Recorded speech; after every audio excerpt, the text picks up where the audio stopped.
Support Rainbow Soul. Check out the Rainbow Soul merchandise for your favorite new shirt. A variety of colors and styles to suit your taste. Show off your love for Rainbow Soul. Get cool designs with your favorite quotes.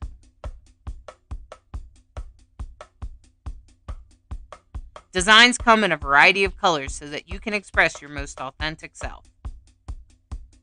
Support Rainbow Soul in spreading the word that queer, gender variant, intersex, transgender is sacred.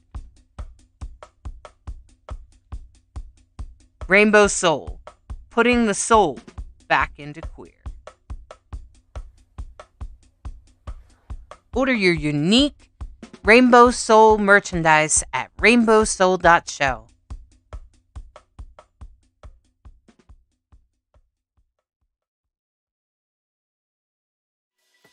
Welcome to Rainbow Soul, a live show and podcast in search of deep answers and medicine about consciousness, spirituality, witchcraft, natural magic, and queer, inclusive spiritual paths of many varieties.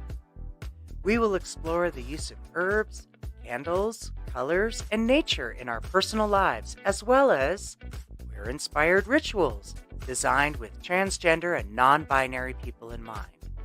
We are welcoming all pagans, indigenous two-spirits, witchy folks, conscious seekers, and people off the beaten path who want to explore the human spiritual experience that we are all capable of having. With a deep reverence and anti-racist values, inclusivity, and a healthy and honest respect for our ancestors, Rainbow Soul brings diverse guests and topics all related to queer spiritual experience. Tap into this amazing resource live and find a supportive, safe environment while exploring interesting topics and diverse guests. Listen on your favorite podcast platform and catch the show at your convenience and still participate in the contest and games. Get more information about games and contests at our website, rainbowsoul.show. rainbowsoul.show. Thank you for tuning in to Rainbow Soul.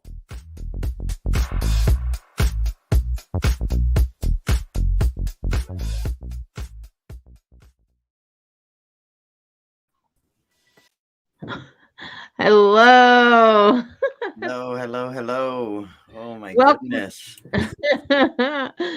Well, welcome everyone. I'm glad your computer's working okay. That people are able to tune into the show. Mercury retrograde. Never fail our friendly planet Mercury to come into and play a role in this show. Definitely and I'm sure for between me and Lacrosse. It's so frustrating. Yeah, both of us usually Mercury retrograde stumble over our words and often have computer problems. Yeah. So for me, I usually say too much or go too far or over communicate things in an effort to try to make up for the fact that it doesn't usually come out right. So Mercury retrograde's an interesting experience. I find that there are also really awesome parts about being able to review and edit. So, friends, here we are. Welcome to Rainbow Soul. I'm glad you got here. And I'm Hollis Taylor. I'm an author. I'm a psychic. I'm an astrologer and a general or all-around queer eclectic witch. And this is my book, Divine Androgyny. It's a sacred path for gender variant people. It's great to help you develop your own authentic expression, whatever that might be. So, Lacrosse, why don't you tell us about who you are? Hi, my name is Lacrosse Ortiz, and I'm actually on because the lovely Mercury retrograde, I almost didn't make it. All the wonderful computer issues. My name is Lacrosse Ortiz. I'm a trans man, Jewish Taino atheist, jack of all trades, and the host of Master of None Lil Nuggets. And yeah, I'm glad I made it. I was getting worried. I was a little worried too, but I was like, Lacrosse will make it. just because I know how determined you can be. Yeah. And that's okay. Nothing wrong with some extra strong determination. What the one thing I do notice about Mercury retrograde is by the end of it, by the time we get to the end of it, most people are saying, gosh, computers, they are great when they're working. Yeah. Right? Because it points us at one very important thing, and that's gratitude.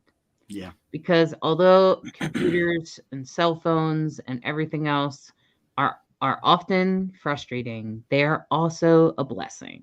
Yeah. It means that we can all be here together now. All of you out there. Looks like Kay Crizzle is out there. Hi, Kay Crizzle. K.A. Crizzle. They're a wonderful artist. They've been on the show before. And Jamie Angel, welcome. Glad you all are here. Of course, I don't know who this is, but whoever you are, Facebook user, we're grateful you're here. And it's it's a funny thing about computers. It's a funny thing, and we can at least walk out of a Mercury retrograde with gratitude. Yeah. I find that Mercury usually makes us grateful for a whole lot of things, especially around communication. So, so I'm grateful for everyone being here today because this is a really important topic. Because, I think LaCrosse, I shared with you a couple of months ago, I think it was actually over the winter, I posted something about Wicca being a topic that we cover. And not the proudest moment for us non-binary people and us queers. I often don't support attacking other queers, but needless to say, numerous people jumped on me about talking about Wicca. Why did they do that?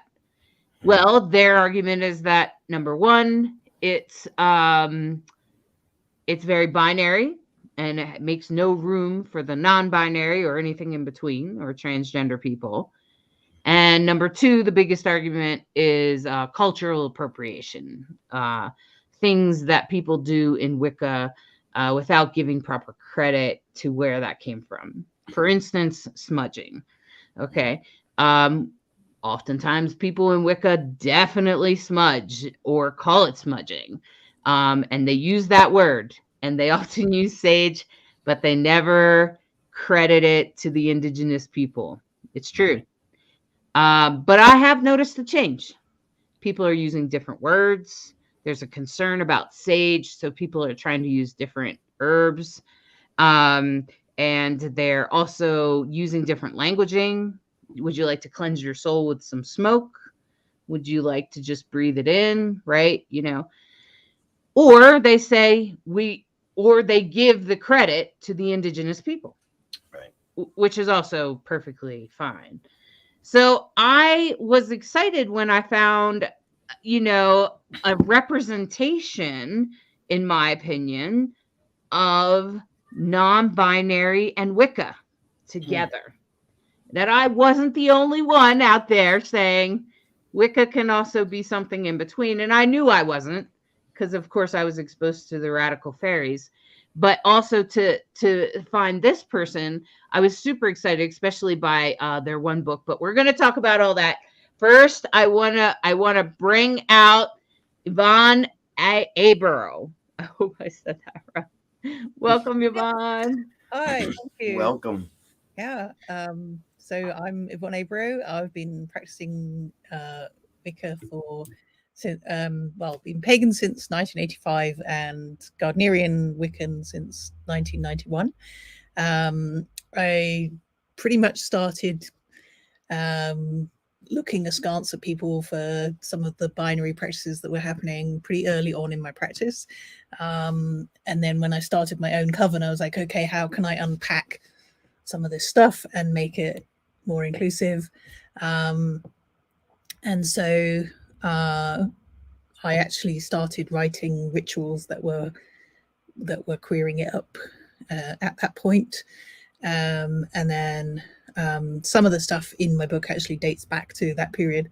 And then I finally produced the book Inclusive Wicca in 2014. So quite a journey there to figure it all out. Yeah, I think it's really awesome. Thanks. All of Yeah, your different books and stuff like that.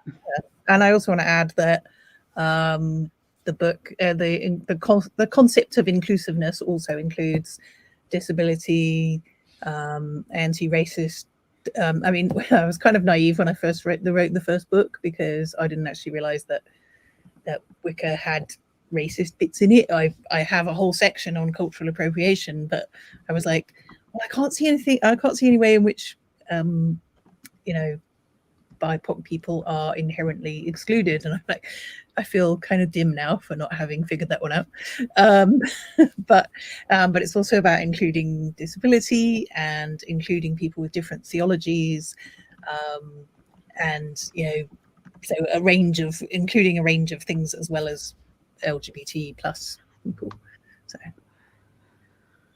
So you have numerous books, right? So you have a couple of books that were about witchcraft, or they use that word, and then some more that are more Wicca. So can you help us understand what's the difference? Because those two words, right, witchcraft and Wicca, they dance with each other, eh? They do, right? Yes. So the word Wicca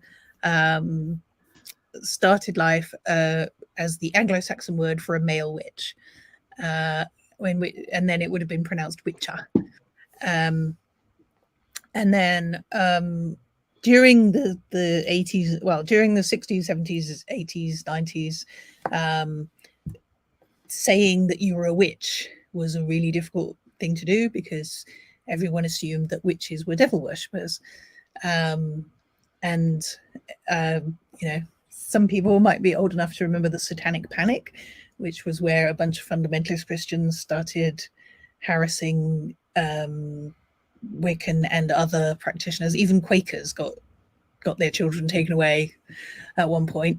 So they were harassing people, taking their children away, because they were saying that they were devil worshippers. So it was, in those days, it was really hard to actually come out and say, yes, I'm a witch.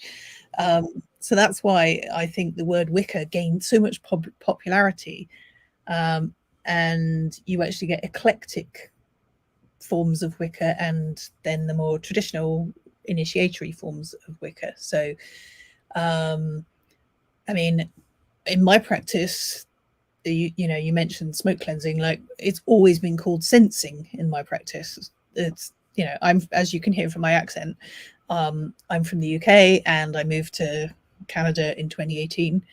But I'd already started looking at the whole issue of cultural appropriation before that. But it's never been called smudging in my practice. And it's interesting, because smudging and sensing are two different things. Like, when an Indigenous person does smudging, you smudge yourself. In the practice of sensing with incense, we do it to each other. So I would come over to you and waft smoke around in your aura, right? So they're not done the same. I know that there are lots of people who do still call it smudging, and use up all the sage and the Palo Santo and so on, which we should not be doing.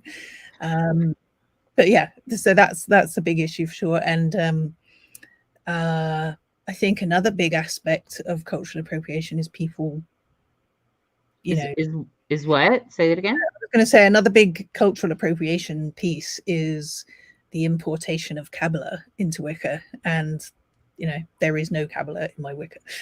I mean, I love Kabbalah and I think it's fascinating, but it's not part of my practice, because Kabbalah from the Jewish tradition. Indeed, yeah. Can you tell us more about that? Like, how did that show up? I've never heard of that. Right. Okay. So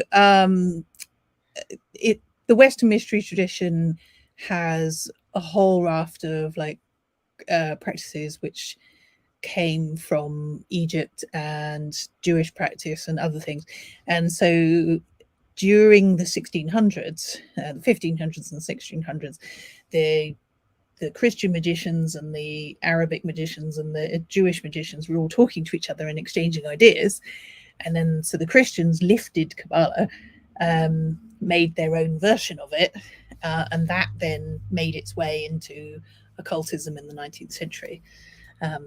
So I realized that we've gone down a huge tangent from your original question, which is what's the difference between Wicca and witchcraft. So no, I think it's fascinating because Lacrosse is part Jewish. Well, go ahead, Lacrosse. Mention that, yeah. So that's kind of why I brought that up. So, but yeah, so Wicca is a subset of witchcraft, in essence, because you've got there's lots of different witchcraft traditions, like reclaiming and fairy and feria and then the more tradcraft type things, the Clan of Tubal Cain or Robert Cochrane style witchcraft, and those wouldn't call themselves Wicca. So Wicca is specifically there are now a number of different traditions of Wicca, but in the UK it's basically all Gardnerian or Alexandrian. In North America you've got things like Mosean and I know Calgard and Blue Star and the Wiccan Church of Canada and all kinds of offshoots. And I think the American ones are some of us might be Gardnerian and whatnot, yeah. But I'd say most Americans that I've met at public festivals are eclectic. Very likely. They usually call themselves eclectic, which means that you kind of take a little bit from all the traditions, whatever works for you. Right, exactly. Yep. Yeah. So I would make a distinction between initiatory Wicca, which is what I practice, and eclectic Wicca, which is the perfectly valid practice, but it is very different in that initiatory witchcraft is a tradition that's been passed down, and that's not to say that it's you absolutely have to do it like this and there's no deviation from that thing, unless you're a complete hardcore fundamentalist about it. Yeah, and I think Wicca's pretty open, and I don't know what you mean by initiate, because I have been through all 3 degrees. Yeah. In an eclectic style Wicca 101, right. And I went through 3 years of it, and there were projects with each one. And the sure. first is for Wicca 101 is about you, 2 is about relationships, like 101 and even in small groups, and then 3 was about your whole community and your tribe or your everybody. But it was very eclectic based and it was very queer. It was all radical fairies. Which are totally queer. Are you familiar with the radical fairies? Yeah. Okay. Awesome. Yeah. Okay. So I think a lot of people refer to British traditional Wicca, and that annoys me because I'm like, it's British if it's in Britain. So I'm like, so I tend to say initiatory Wicca, and then that's difficult because obviously other people. So I think what I mean is, I think the catch-all term for what I'm trying to say would be lineaged. In that, there's a lineage stretching down from the founder, sort of thing. But it's super difficult to come up with a catch-all term that works for everyone, because you're either excluding somebody or offending somebody, or So yeah, it just gets very slippery when you start trying to define your terms. Mm-hmm. Yeah, and so I don't know. I imagine I don't know if Scott Cunningham was as big in the UK as he is here. But is that sort of the standard Wiccan style, or is that where it grew from? Would you say? Where what grew from? Sorry, Scott Cunningham. Are you? I'm aware. Yeah. Okay. So, I think. I mean, I can't remember what tradition Scott Cunningham was in. Even he had a very Gardnerian background, right? Mm-hmm. Okay, so yeah, I mean, I think that I actually never got around to reading any of his books, so I think that's interesting. Yeah. I came in with Starhawk, right? I was like, Okay. I read Dreaming the Dark, and I was like, yes, this is great.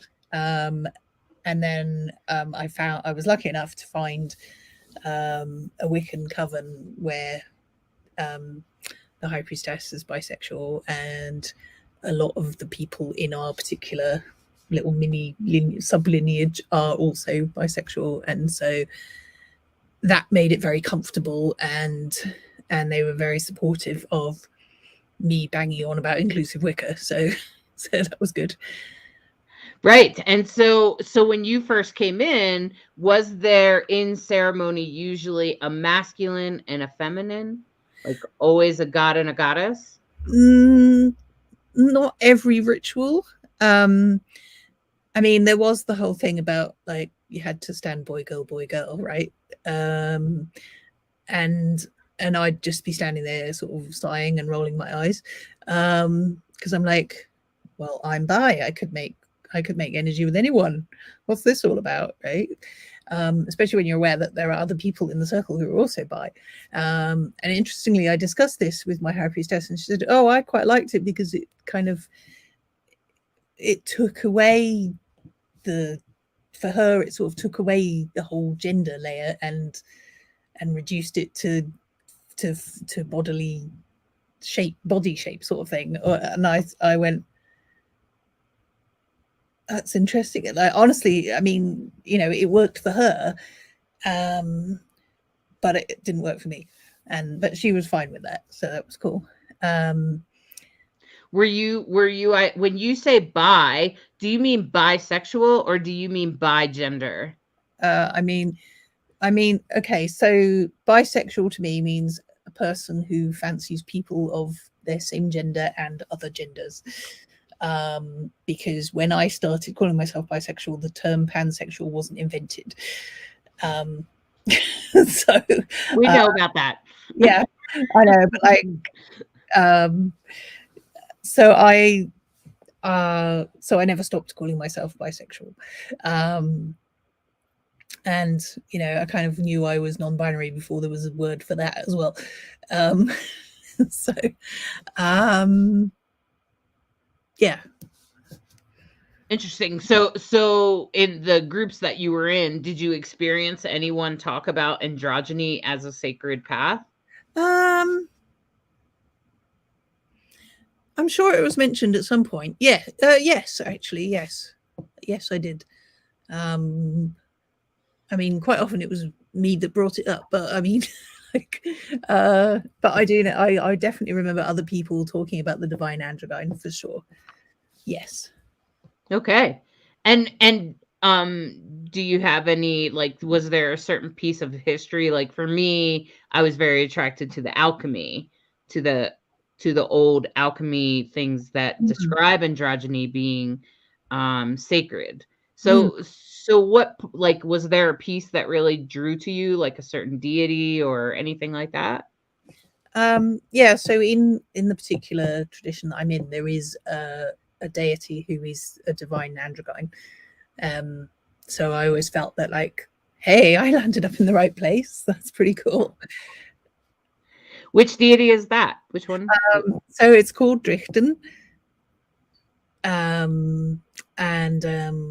So it's, it's like a mysterious androgynous being. And it's pretty important. So and it's mentioned a lot.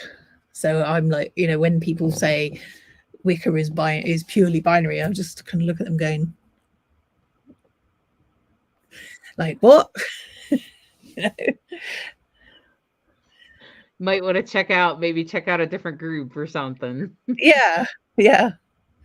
Like, I mean, it happens that some groups, I mean, not every group has this figure, and also there are some groups that have a focus on a particular thing. Like one of my talks on inclusive Wicca, somebody said, I was talking about make it inclusive and bringing in queer deities and all that good stuff, and this person said, yeah, but what do you do about all the talk about wombs? And I went, what? And it turned out that the group that he was in, they spent a lot of time going on about wombs. And I said, maybe just find a different group. Yes. Maybe just find a different group, because, like, that's kind of what I wanted to say. So, when we are in Facebook groups and somebody posts something, the lesson that we can learn from this is that there's probably more to the story than this one thing that you're, caught up on or hooked in, because I'm actually about promoting inclusive Wicca. And that's exactly why I, seen you, Yvonne, and I was like, whoa. And you have your books there, right? Yes. And one of the first things that I noticed was that that image. Can you bring it up to the camera a little bit? Yeah. Bring it closer to your camera. Yeah. Okay. Try not to make it disappear into the background, which is why I'm trying to put it in front of my face. I see. Off, probably. Yeah. This painting is of the Divine Androgyne. It's actually from. It's actually in a small little cameo on the back of the Castle's Encyclopedia of Queer Myth, Symbol and Spirit. And so when Avalonia Books, who published that, said to me, what do you want on the cover? I said, I want The Divine Androgyne by Paul Rooker. And I sent them the link to his website that's got the painting on it. And he was really happy because it's like a tiny little square on the back of Castle's Encyclopedia of Queer Myth, Symbol and Spirit. And of course it got to be big, full size on the cover of my book. So, well, let me share it with everyone so that we can see. I actually just got it to upload. You got it? Go ahead and share it. Go ahead and share it.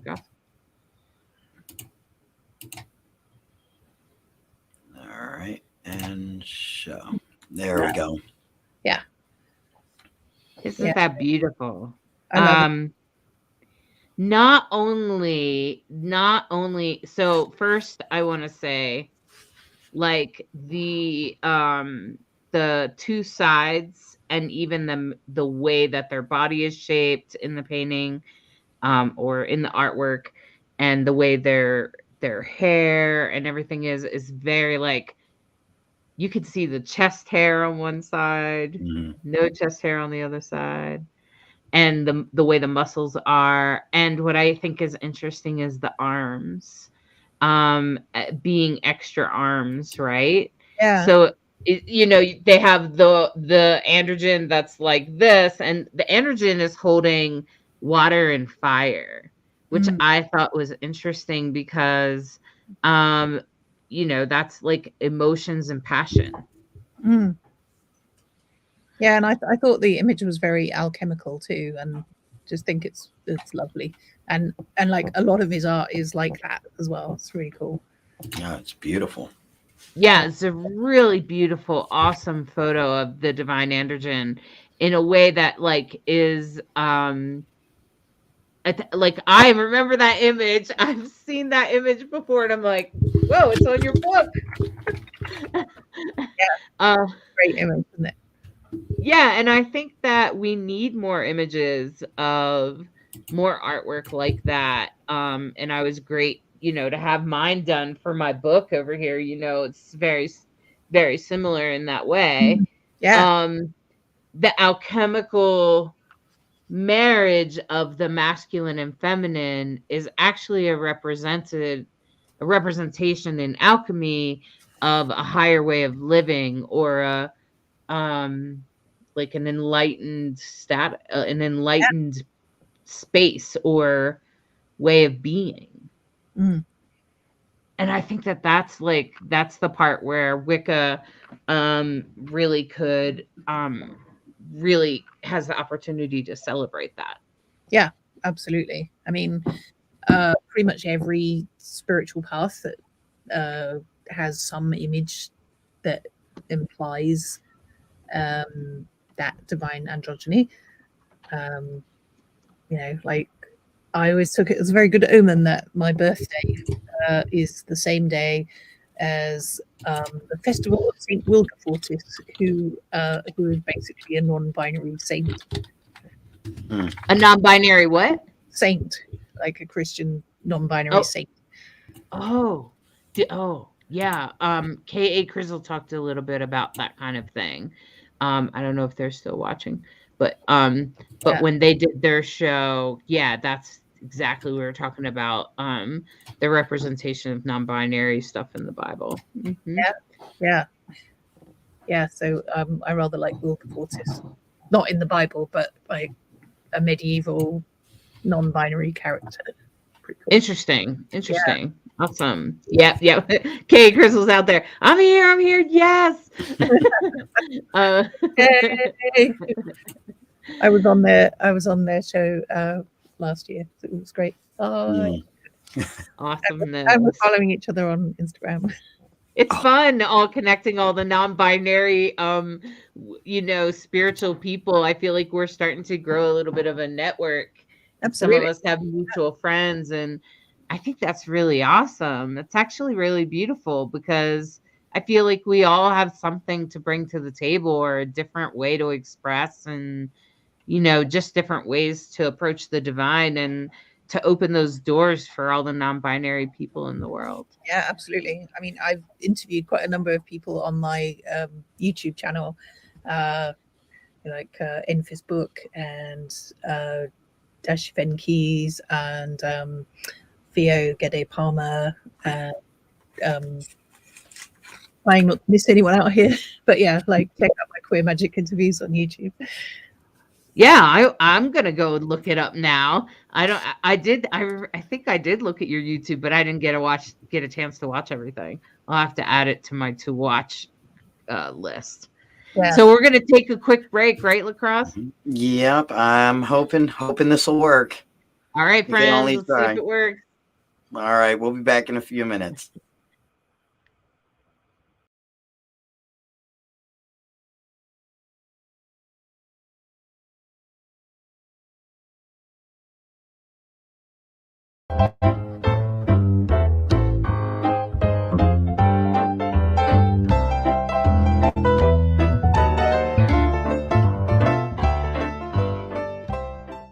Hey, how's it going? I'm Lacrosse Ortiz, the host of Master of None Little Nuggets, and I'm a little guy. All right, today's little nugget. I love movies. Love movies. And I always believe that movies, of course, they tell a story, and at some point in time, we can always connect to the characters. Always. Whether it's the bad guy, the good guy, the neutral guy, we always can connect to the characters. Today, one of my favorite movies is Forrest Gump. And one of the characters in it is Lieutenant Dan. Now, Lieutenant Dan comes from a long line of military men, okay? And Lieutenant Dan thinks he's supposed to die at war, like every generation before him. And Forrest saves him. He ends up resenting Forrest.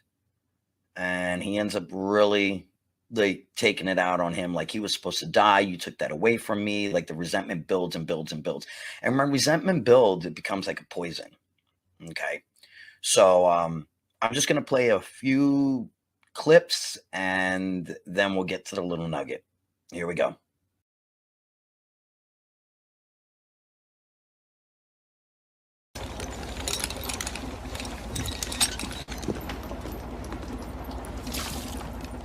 No shrimp. Where the hell's this god of yours? It's funny Lieutenant Dan said that, because right then, God showed up.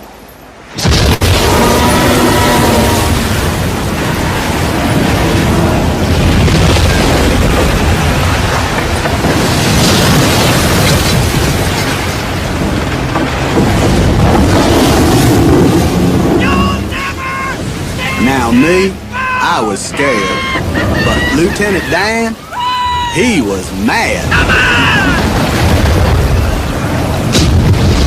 You call this a storm? Oh, you son of a bitch! Oh! It's time for a showdown! You and me! I'm right here! Come and get me! You'll never see this bone! Forrest.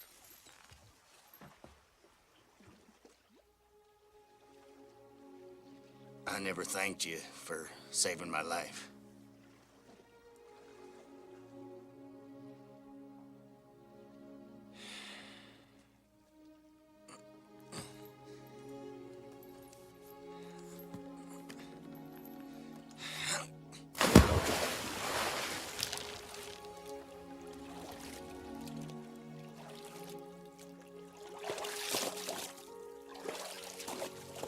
He never actually said so, but I think he made his peace with God.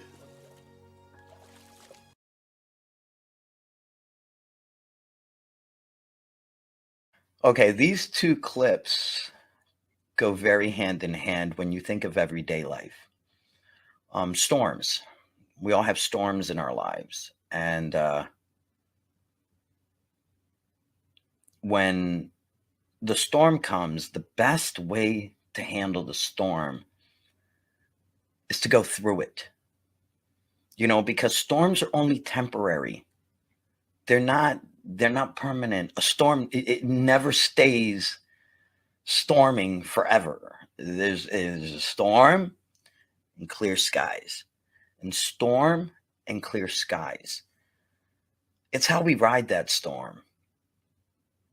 And if we realize while we're riding that storm that at the end of it, there's going to be clear skies, then we can make peace with that storm. All right. So that's today's little nugget. Please make sure to like, share, and subscribe. And I'll see you next time.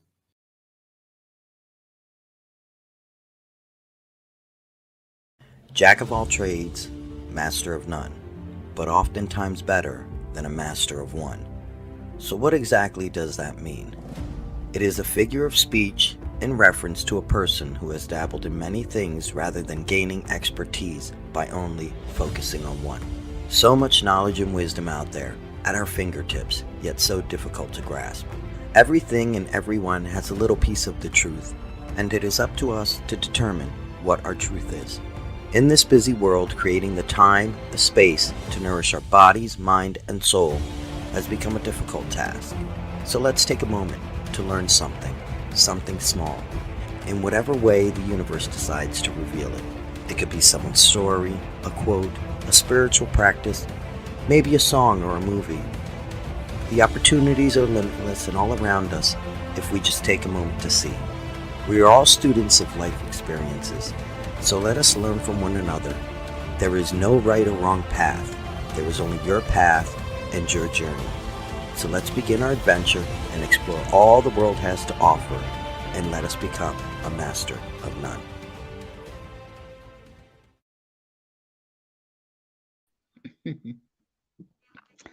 Welcome back. That was fantastic. Welcome back. Wow. That was really well done, Lacrosse. You're muted. I love that nugget. I had to have a reason to wear my Forrest Gump hat. Well, it was a totally great. Look, Sandy loved it. Loved that nugget. And Jamie loved it. I loved it. I thought it was totally awesome. Like, I was like, oh, yeah, this is exactly what we all need to be hearing right now, Lacrosse. Yeah. Yeah. I need to hear it again. Oh, we just had a huge storm in Ontario, so that's right on point. Yeah, and that it passes, that it goes, that the sunny days will come back. Yeah, calm now. And so will that retrograde. Well, we've got fallen trees and quite a few casualties, but most of us made it out the other side of the storm. Yeah. Wow. Yeah, it's intense. Mm. We just got a lot of snow, so I got like a foot of snow. Yeah. Oh, and it was sweltering here. It is so Yeah. hot. It was like 90 something today. I'm like, It's yeah. Colorado. So, Yvonne, I want to talk a little bit more about your book. Your book, can you just tell us a little bit, like a summation of what it is, what it's about? Like, of Sure. course, it's about divine androgyny, but I'm sure you could say more than that. Yeah. So, well, so I was trying to put across, okay, this is how I think inclusive Wicca should be. So I talk about including different theologies.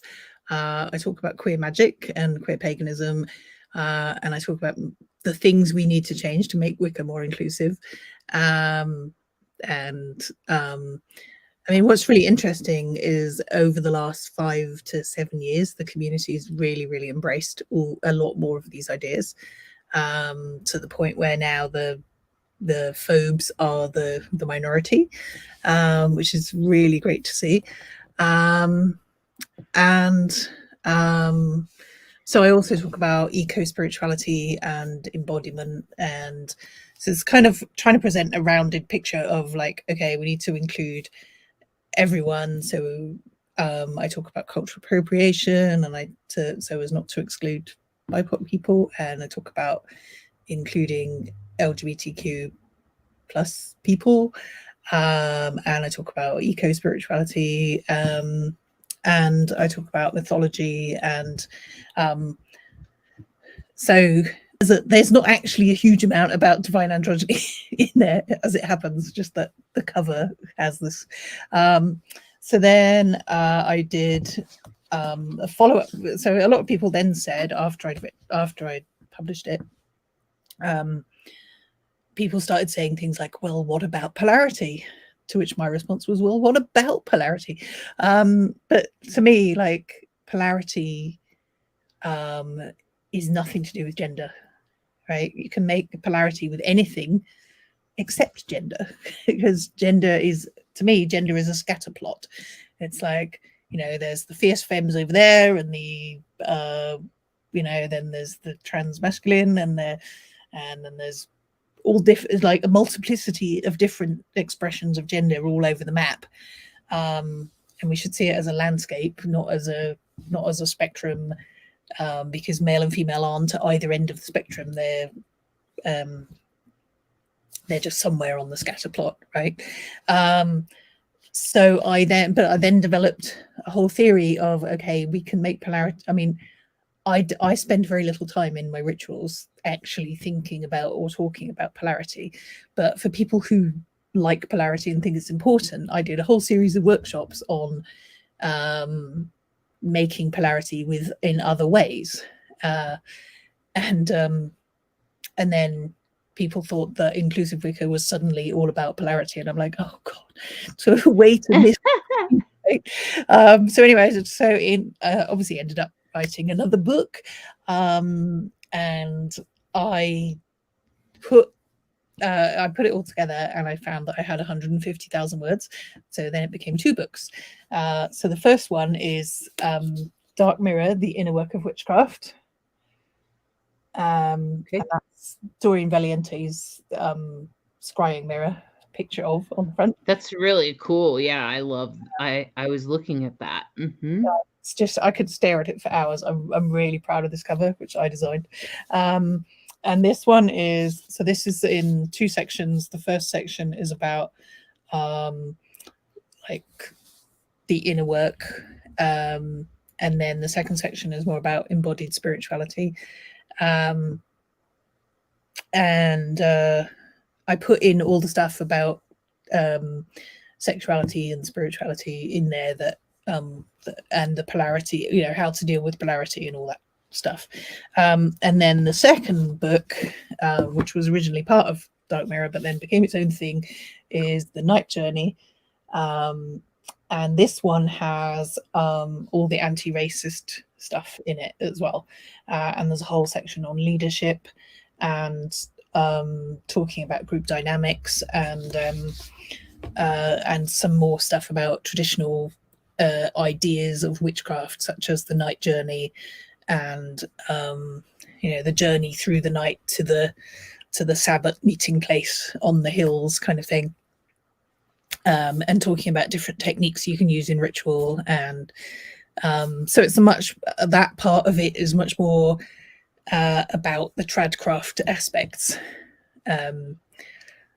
and also the anti-racist part, and trying to create a group in which oppression plays no part. Well, if that could be our goal, I think it's a pretty cool goal.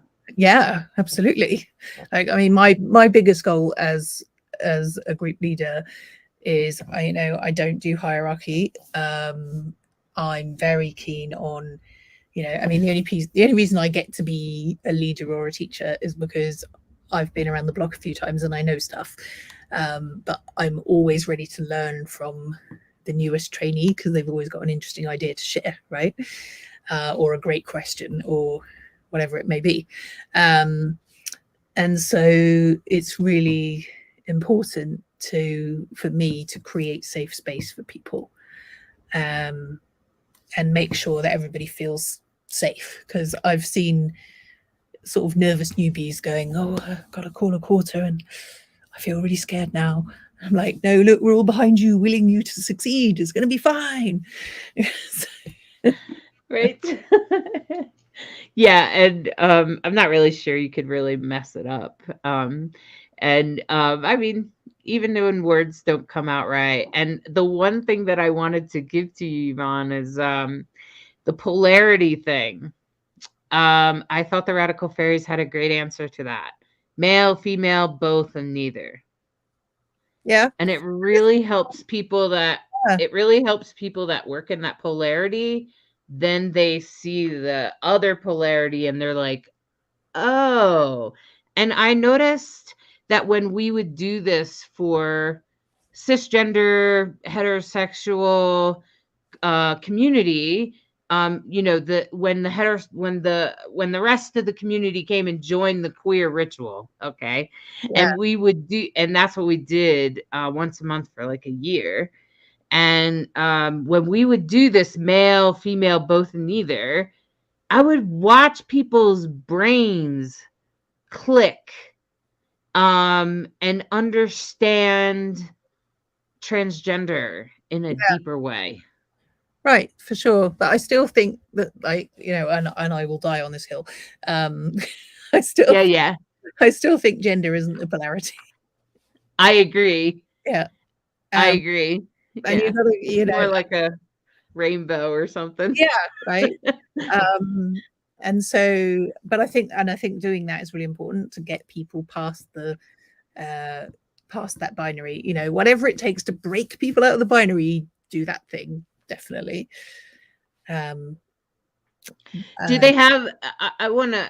So Lacrosse, have you? I know you're not super active in the indigenous culture, but you guys, it was just sort of natural, right? Like even for your tribe. Yeah, it was very natural. There was just it's because of the sacredness of the place that they hold. The two spirits hold such a sacred place. They're the medicine people, they're the bridge, so with us, it's just not like gender isn't really a big deal. I mean, there's still a lot of colonized mentality, even with traditions and ritual, where the men do this and the women do that, and trying to break out of that is because, like, I always go back to it, so much was lost, so we're kind of grasping on things.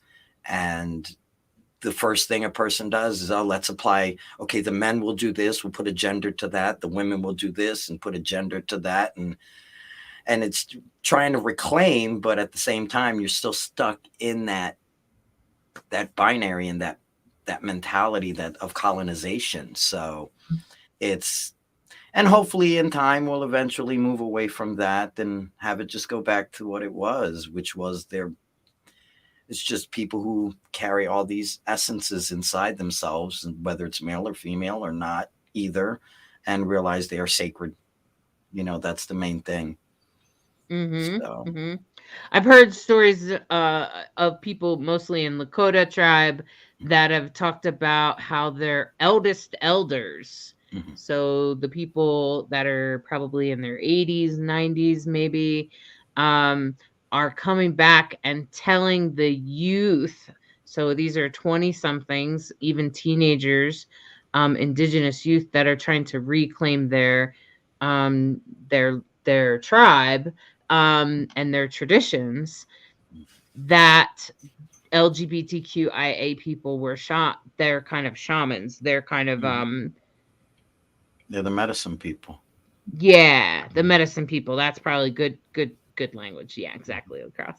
Yeah, and so I think that that kind of that push in at least here in the United States is really super important. Yeah. Uh It's happening in and Canada too, for sure. Yeah. and most indigenous tribes, when I talk to them about Wicca and stuff like that, they're just like, I don't know what you're talking about most of the time. Yeah. And if they do know, they're kind of like, well, like they don't always take it as offensively as some others may make it out to be. Like they're kind of like, oh, smudging. Yeah, that comes from us. I think it's because, yeah, and I think it's because it's such a basic core thing. Like everybody would burn some type of herb or something. It don't matter where you're from. So you had an herb. It just happened. Sage is from here. Palo Santo is from South America and the Caribbean. Who knows what's from Europe? You know, they have their sacred herb that they burn. You know, so I think it just goes down to, I think a lot of indigenous people are like, yeah, okay, so you smudge. We all smudge. We all do this. Right. I don't think they, like I myself don't take offense as much to it, because if you're from somewhere else, you were doing the same thing, just a different herb. Yeah. It's just all terminology. But here, I mean, I would distinguish between smudging, because you smudge yourself, right? Sensing, which is what we do. We do it to each other, because it was like fun story. I went to the local powwow, and it was an Anishinaabe powwow, and they had 3 sacred fires, and you went to each fire and made an offering, and when you came into the sacred space, there was tools there for smudging, right? And so I just kind of stood there like a lemon, because I didn't know how smudging worked, and I was thinking that they'd be doing what we do, which is smudge each other. And he's like, no, just pick up the stuff, and would you like me to show you how to do it? I was like, yes, please. So then I did it, and I can honestly say that smudging is a completely different practice to what we do, which is why if we're calling what we do smudging, then that's really weird, you know. That's I think it depends on the tribe, because my tribe, the Behike, will smudge. You know, he will smudge himself, but then you don't go into the sacred medicine wheel, the circle, until he does it to you. Oh, okay. So that's then after he finishes, then you bring it to yourself. After he finishes, or she or whoever, then you bring it to yourself. But that's our tribe ritual. Each tribe is different. So absolutely, So but the Anishinaabe, I believe they do have a medicine wheel, but it wasn't part of this particular practice.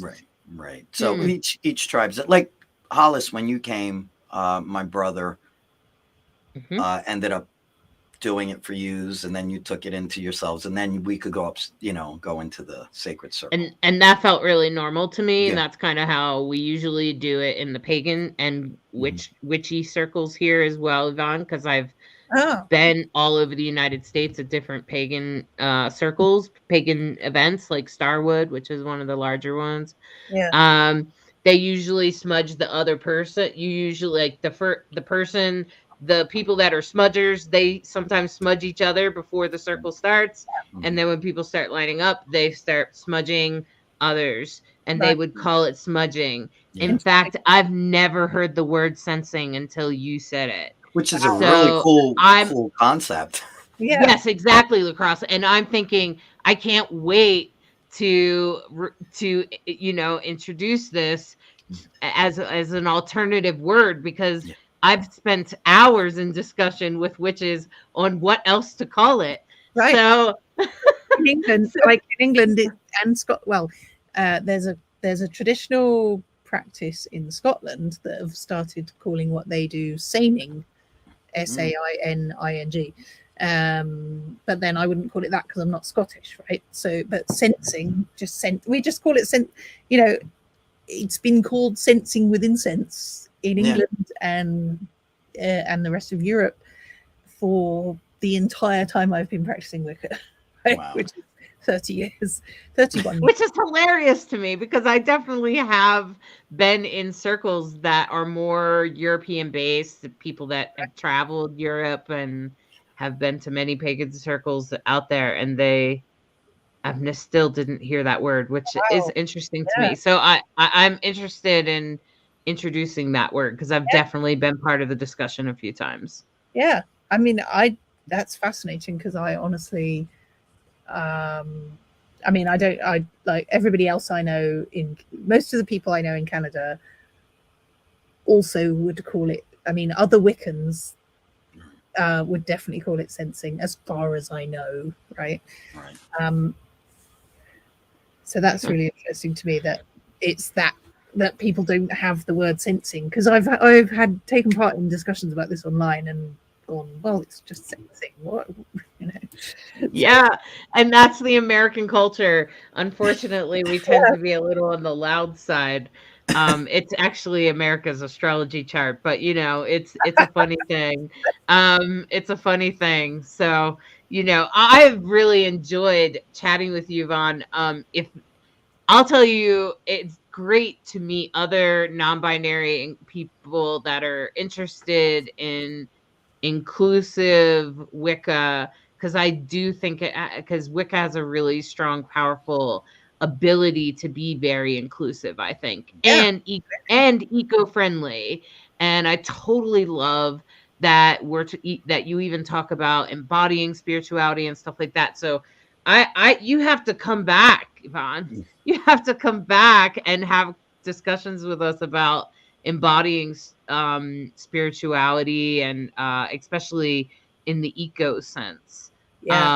Because I've gotten really deep into eco spirituality and that sort of perspective. I mean, it's really important to me, because it's like, spirituality has become such an overused word, and people tend to, it feels to me as if spirituality, we're talking about disappearing off to somewhere else, whereas embodiment, we're talking about, I'm here, I'm in my body, I'm enjoying being an embodied person in the physical world and respecting the physical world. So embodiment is where my quote unquote spirituality is at. Well, the interesting thing about embodiment is that most of the practices that get you to embodiment also cure trauma. So, and most of us in the world have experienced some trauma, especially in the LGBTQ community. If nothing else, being born into a world that has struggled so far to just see people outside the binary right now, is enough of a trauma, frankly. I think I'm very fortunate to have grown up in the 1970s, when there was a conscious effort in the 70s to make toys non-binary for kids, right? And it was only in the 90s when they started making, or they started again to make pink toys for girls and blue toys for boys, right? Because they realized they could sell twice as much stuff. But when I was a kid, there was no such thing as a gendered toy. And my parents, Tinker toys. Sure, but but they weren't colored. They weren't colored in that way. And my parents had the view that you could, boys could be interested in flowers and birds and whatever, and girls can be interested in trains and cars and so-called boy things. So I feel like Yes. my parents brought me up non-binary. Thanks, parents. I totally value gender neutral toys and resources for children so much. I published one. So Bright Hawk is my partner. She's the author, and I helped publish this book. And it's all they, them, gender pronouns. Awesome. And that's an example of a way to Alexa, stop. I'm sorry, my Alexa is interrupting us. I don't know what's her problem. So, but it was a valuable, like, as my partner and I talked about it being a storybook for kids, and as I presented how the story spoke to gender variant kids, because the elephant comes in and tells the hippo that hippos do not dance. So how many times, as you know, a young person, you're told, girls don't go out topless, girls don't use axes, and things like that, and the other side, boys don't wear dresses, and that whole thing. And it's really about celebrating who you are. And I think that if we could get past that little gender thing, we could really cure a lot of our problems as humans. Absolutely. Yeah. I mean, I feel like people trying to put other people in boxes is just a huge problem generally in life. Yeah. Sandy's hilarious. Sandy said maybe your Alexa is gender neutral and wants to be included in the conversation. That could be true, Sandy. That could be true, because she's definitely on a little bit. Yeah. She's funny. Anyway, so I want to go ahead and do a tarot reading for everyone. And I want to thank you, Yvonne. I want to thank you for coming on. It was so much fun talking about this, talking about your book. I'm excited. And I, the other two books that you also were inspired to write, beautiful. You inspire me to get the rest of the books out of my brain. I think you know what I mean when I say that. Awesome. I got a couple more in there. I am working on one with another person called Alchemical Witchcraft. Awesome. So amazing. Yeah, I love it. Yeah. I hope we can truly get it done. And as I pull these 3 cards for our group right now, I want everyone to remember that whatever comes through me is, it's meant for everyone, meaning that it's open for anyone to take. If it doesn't resonate with you, it's no big deal. Just let it go. Okay. Take what you like, leave the rest. Okay, my friends. So this first card is about what we've been through. And this is the Knight of Wands.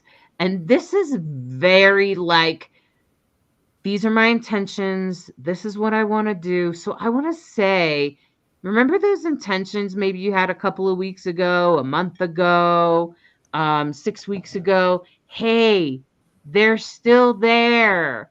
And it's okay. Come back to your whatever's happened, whatever's distracted you from your original intentions, those intentions that are calling you, that are part of your soul. You see how this person is all decorated, and there's these sort of pieces that are kind of like inside of them. That's their inner expression coming forward. Okay. So those pieces in you that you have been ignoring, or things that you started to pay attention to, and then you got distracted by Mercury retrograde. Okay. It's okay. It's okay. All right. And that's what this is about. And right now, this is about to wield your power to get through where we are right now. This is the Page of Swords, and this is about the power that you've just learned to yield. You've probably learned some new skills in this last few months. You have some sort of new thing that you're doing, or a new way of approaching things. Pick it back up. It's your power. You just have to pick it back up. That's all this is about, is to hold your power and to yield it and to wield it and to start bringing it out, because it will help you move forward into a beautiful pride. Look at this, because this is a beautiful celebration of queer love, of these two people that not only are they in love with one another, but they're about to have a baby. This doesn't have to be in a literal sense. This can also be about new things, birthing new projects, having a project grow into something really beautiful or bigger, or be celebrated in some way. So that's where you're headed. And that's what's happening right now. So, cue in on that stuff that you had intentions about, but maybe you've stumbled away from it or got distracted. No worries. Pick up your power and just do it again. Go forward with your power and use your strength to your ability, because it will help you unfold and manifest your beautiful future, and that beautiful birthing of the new things that are coming forth from you, because all of us, every single one of us, has something special to bring the world. So thank you, my friends, so much for joining us. Yeah, this was great. Thanks, Lacrosse, for doing this with me. Thanks for having me on. Really appreciate it.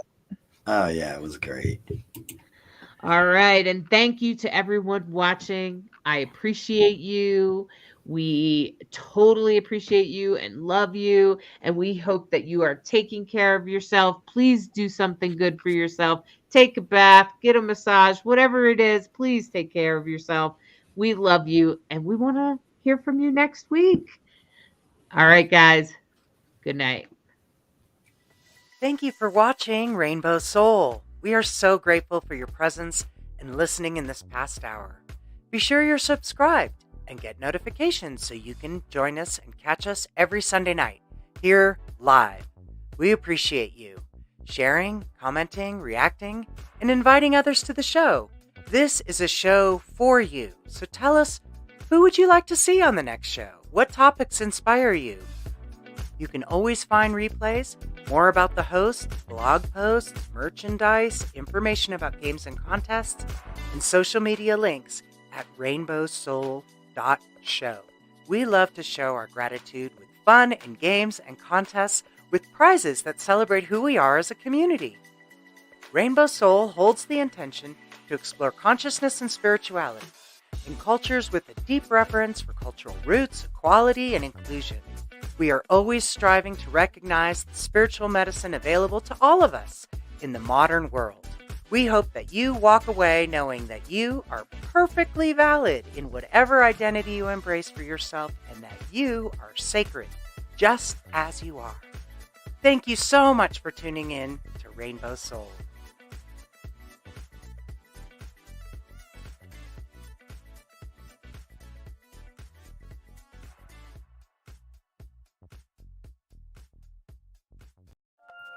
In the land of Africa, there lives a hippo who learns to overcome being different through an ecstatic dance experience. Sometimes life is sweet, and sometimes life stings. It's up to you to decide. What are you willing to be? Asks the honeybee. The firefly reminds us that only you can shine your light. The butterfly speaks of the wonder of transformation, while the moon helps the hippo feel a confident glow. Find out what happens in a hippo dance trance. This beautifully illustrated book presents expressive artwork through gender-neutral characters that deliver messages about being yourself, perspective, and personal transformation. Order today at brighthawkproductions.com.